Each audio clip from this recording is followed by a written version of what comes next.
Thank you guys so much for joining us for Cocktails and Conversations. Our topic tonight is, should you buy a home with someone you are not married to? But before we dive into our topic, Keisha, tell me a little bit about what you're drinking all day. So today I am making one of my favorite drinks. It's with Douce, a little bit of lemonade, and my favorite Arizona peach tea. So I like to make this drink when I'm at home, binge watching one of my favorite TV shows. Right now I'm on Snowfall. I just caught up to season 6, so I had to make me a little drink yesterday. I like to put a little bit of Douce in here. I'm sorry, I put way too much ice in yours.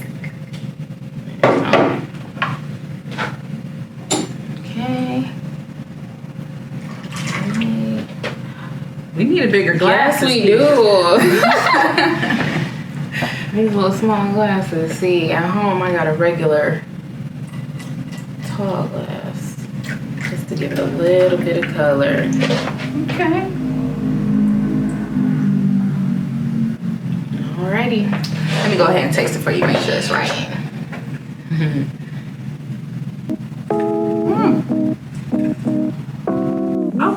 Thank you guys for joining us tonight for Cocktails, Conversations, and Contracts. Our subject tonight is, should you buy a home with someone you are not married to? First, I want to introduce myself. My name is Adia. I am an associate broker here at Carter Realty Group. We do also have... I am Nakisha Collins. I'm also an associate broker at Carter Realty Group. And I'm Dope Boy G. No, I'm just playing. My name is Jensen Curry. I'm the brother of Adia, one of the hosts. And tonight, I'm very excited to be here to support my sister and Keisha. So I hope we can get to the bottom of this. All right, well, we appreciate you for coming. Well, I did look up a few things in regards to our topic tonight, and I wanted to talk about this particular quote I came across. The quote is, "Let your home be your mast and not your anchor." This is a quote by Khalil Gibran. I feel like this quote is really relatable to our topic, in essence, to a lot of people use a home, a big investment, as a way to stay together when the relationship sometimes has been long over and, just done and dead with, right? So I just thought this particular quote spoke to, those unmarried couples sometimes just using that particular home as an anchor to keep them together. What did you think about that quote, Keisha? I really do like the quote. I do feel like you should let your home almost be like your sanctuary, something that brings you up versus something that brings you down. And when you go into buying a house with someone you're married to, you should allow that home to be a great thing for you and not a crutch forcing you to stay in a relationship. Sure. What do you think about it then? I don't think you should do it.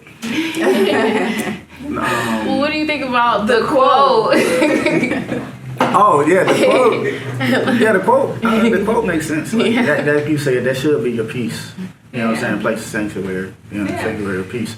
But I guess it would depend on the situation with me. Right. You know what I'm saying? If you and the other person, whether it's spouse, friend boy, friend girl, whatever your situation is. Well, wait, because I feel you're about to get a little bit deep. We're gonna go into that because we do want to hear your opinion about this. Because I could feel you're passionate about this. Well, just and that's everybody's perspective was correct here, but I think we just understand it now that a lot of people nowadays are unmarried and actually are considering purchasing homes, because that's like a financial security for most of them. The National Association of Realtors actually reports that in 2020, 9% of home buyers were actually unmarried couples. Additionally, as the pandemic has caused couples to reevaluate their financial consequences, that percentage is expected to rise. So that's just meaning, more people are expected to be purchasing homes when they're not married. But, is that actually a wise decision? It depends on the situation and how well you guys get along. You know what I'm saying? because you got a lot of people out there that use those type of situations as a controlling method. Mm-hmm. But this is my house. Mm-hmm. Get out. Yeah. So that's what we was talking about, Keisha. You know, when it comes to these type of things, you know, my personal, you know, feeling on it is that I would be more responsible than the other person in certain things, you know, as far as paying the bills and maintaining the home. What if the other person has lost their job? You know, I think it's just certain things like that you should evaluate, because there's so many ramifications when it comes to buying a home. But, you know, that's just me, you know, on the part of, you know, being a breadwinner. I just think more way to be. Well, I do feel like, you know, it could also be a bad idea, but I think there's some good ideas if you do purchase a home with your significant other, like splitting the cost 50-50. I feel like that helps you with financial security. Yeah, that's true, you know, but again, I always fall back on, you know, what if the person loses their job? You know, how do you actually agree to do something like that? You know, is there going to be an understanding up front? Have you guys sat down and talked about these things? You know, I don't want to be the one that's always dishing out and not getting anything in return, and then, you know, something happens, we have to sell the house, then here you are looking for 50-50, and you never provided that. That's true. Yeah, so what's the law as far as like common law marriage around here? Like, does that still exist? So Illinois actually does not.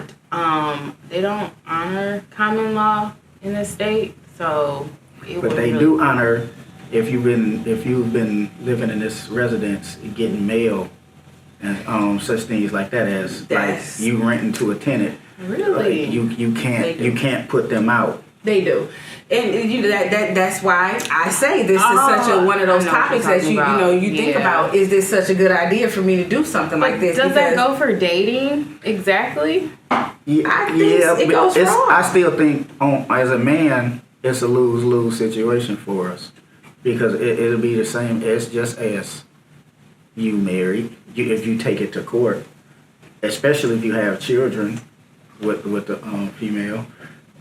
The judge is going to say or feel like she needs the home. She needs this residence to house her and your children. Back to my point, but what if she's never paid no bills? You know, I've provided everything in this house, you know.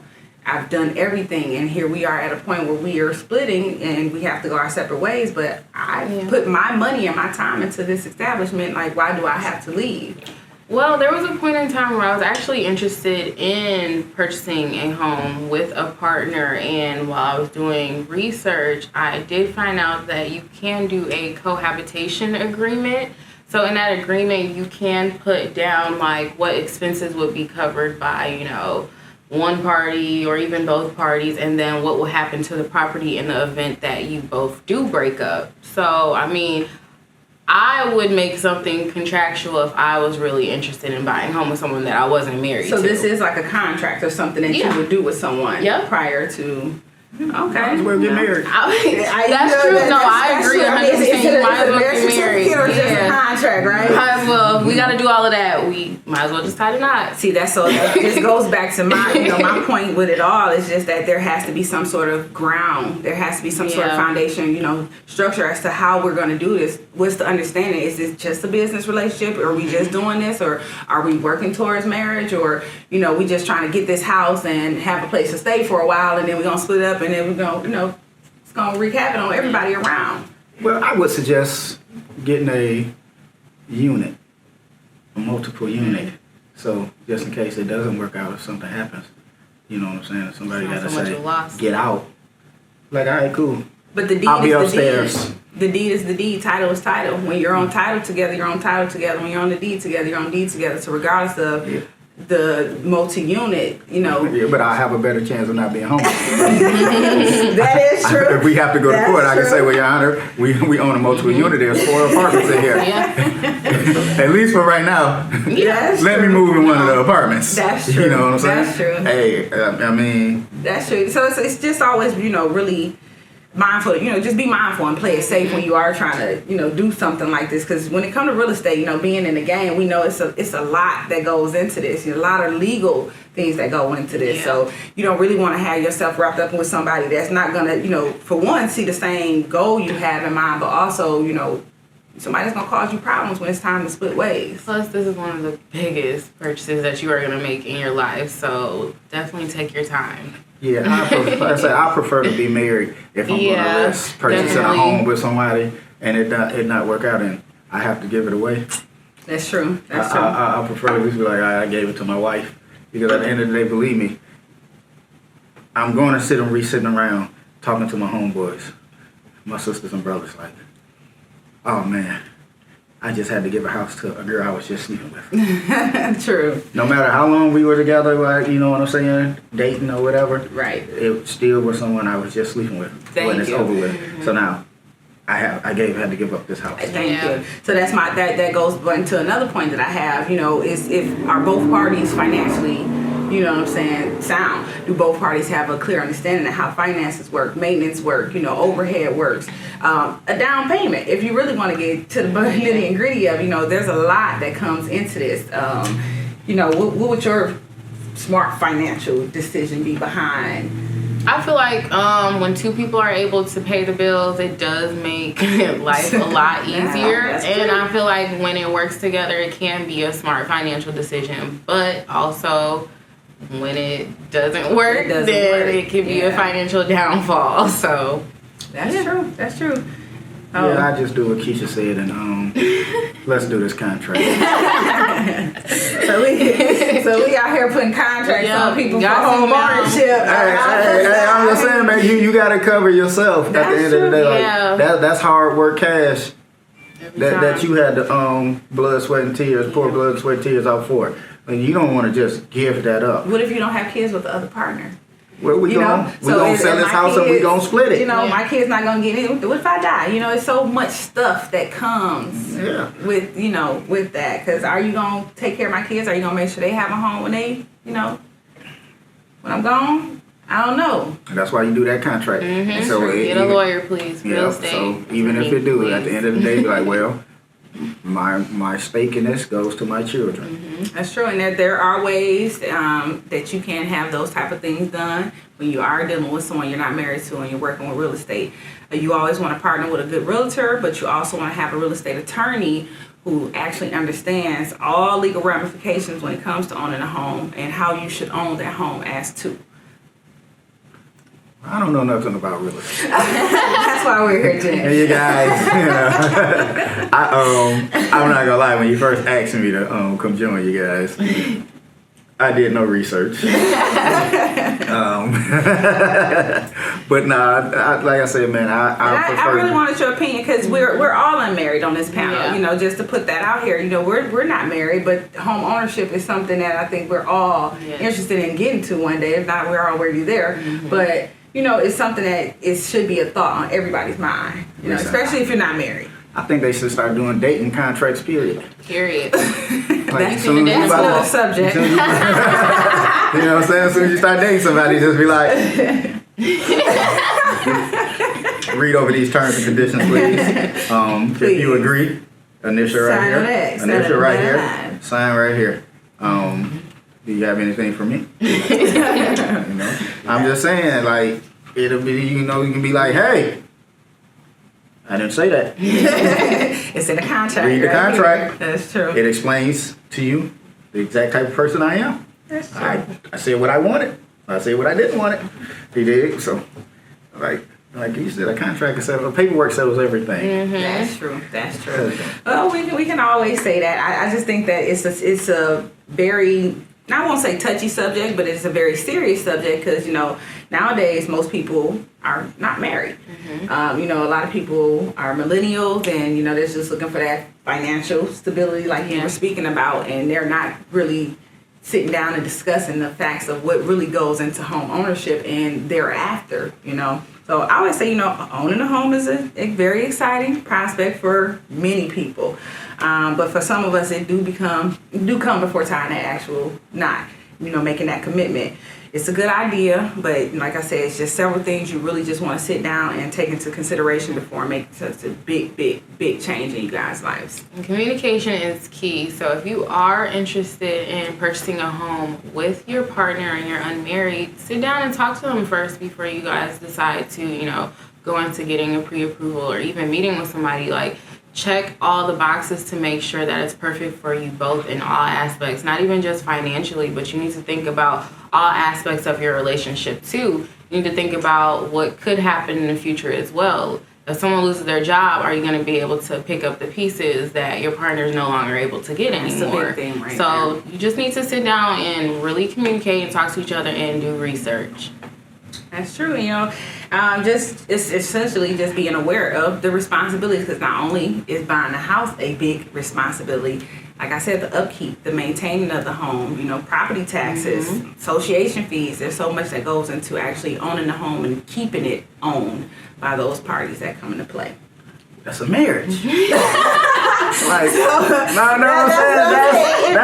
a and it goes back to my quote. You know, you don't let a home, let it be your mast. It's supposed to be a sailing ship. It's supposed to be something that's guiding you and taking you to different places and stages in your life, not an anchor that's keeping you together when there's nowhere for you guys to go anymore. The ship has sailed, you know, so why let this one little investment, or I ain't gonna say little, you know, because they're big investments, why let this investment hold us together when there's nothing left for us? But then what about the people who right now, maybe they feel like it's cheaper to purchase a home versus throwing a wedding? That's true. That makes sense to me. There's some people out there, or they may want I prefer a home over a wedding. I would too, you know. I don't want to go on a honeymoon. I don't want to go on a honeymoon and be like, back to an apartment. No, I don't want. where we gonna sleep with each other at now? We gotta get this together. Or they want to see how life is like living with this person before they jump into a marriage as well. That's true too, but why bring all You're that renting an business? That's what I'm saying. You're renting an apartment for that. Don't bring all that other stuff involved in that. You know, just really think about it. You know, because you can be on the pros and cons of this, but for me personally, it's just something that it would take a lot of consideration and sitting down and consulting with my partner to understand that this is a good move for us to do. And you gotta take in consideration of people's morals and beliefs. Thank you. Some people. We don't speak on that a lot. Yeah, some people, because a lot of people don't separate when they having certain discussions. Mm-hmm. Whether is it going to be like this in a relationship, in a casual sexual ship, or a marriage. Right. People don't separate. So like when people have those conversations of 50-50, or they don't make men like they used to make my granddaddy. They're not separating it and saying a marriage, casually dating. That's true. You know what I'm saying? Yeah. So you have to know people's intentions. A lot of people, you can get to know them as well as you want. You can have hidden agendas. That's true. Can see you as a lick. Mm-hmm. You dig what I'm saying? So like, It ain't just women out here saying I'm looking for a sugar daddy, and we're looking at them like, look at them. There's also men out here preying on women. But you got to be careful. Like I say, there can be a hidden agenda. He can see like, oh yeah, I'm finna, baby, on this. That's true. Y'all get that house and you be like, man, this dude done changed. Mm-hmm. Man, like, oh man, because a lot of people change when you're just dating them. That's true. Versus when you jump into a relationship. Mm-hmm. The obligations change in those type of situations. So like it's a lot, man, when you jumping into that. That's why I say I just prefer to go ahead and just go try to not get married if I'm gonna take that chance. Right. You know, because man, I'm gonna lie to you. We getting some insurance money. I'm talking about burning the house down. I ain't talking about doing nothing to nobody, nothing like that. Don't get it wrong. Don't do that at all. Don't do that. Hey, listen here. I ain't gonna fake my funk before my move on here with y'all. You know what I'm saying? We appreciate that. You see, I'm going to tell you don't do that, okay? I drink water. They got cocktails. I drink water. I don't, But no, I'm just saying, like, you got to take that in consideration, though. That's true. Yeah. Somebody might be like, oh, okay. Like I say women because I'm a man. I deal with women. I don't deal with men. I deal with women. So when I say women, I speak from me being a man dealing From with experience. women. You know what I'm saying? But when I'm speaking, I'm let me clarify. I basically speak in general. So when I say man, assume that I'm putting. I'll say women. You know what I'm saying? Assume I'm putting man in that category too. Okay. So just to clear that up. You know what I'm saying?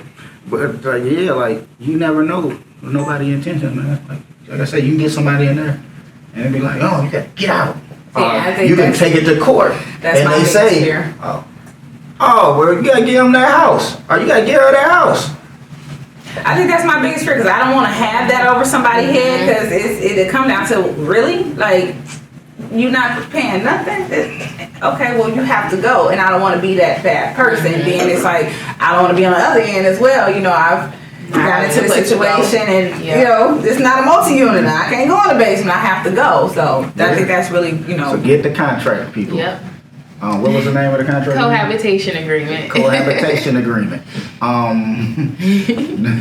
Like I say, I think dating couples should even get that nowadays.